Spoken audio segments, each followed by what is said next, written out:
est allé tourner dans quelques grands magasins. Les Bulls en visite à Paris. Voilà, c'était avant-hier et les Bulls sont allés en visite un petit peu partout. Regardez. Au Foot Locker. Tu mets de l'autre côté, hein?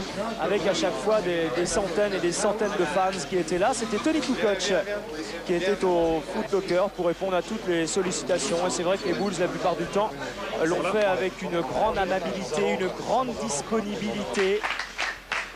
C'était du jamais vu et ce qu'ils nous ont dit, c'est que vraiment ils ne s'attendaient pas à un tel accueil de la part des fans parisiens.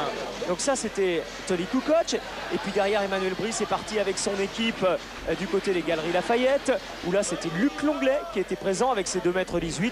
Alors ça faisait la queue jusque dehors, tous les fans étaient là et Luc Longlet lui aussi s'est prêté avec beaucoup de gentillesse à une séance d'autographes, de photos. La NBA avait vraiment bien fait les choses. Alors ensuite, il y en avait sur le trottoir, il y en avait absolument partout au McDonald's et les Champs-Élysées. Si bien qu'il y avait 4 hommes qui étaient là, écoutez. Ils sont entrés sur la musique des Bulls. Il y avait Bill Wellington, il y avait Jason Caffey, il y avait Judd Bushler, il y avait Scott Burrell, ça c'est Caffey. Et les 4 hommes ont été obligés de quitter le McDonald's des Champs-Élysées après 1 heure parce que ça faisait encore la queue sur le trottoir et qu'à 22 h le soir, ils y auraient encore été.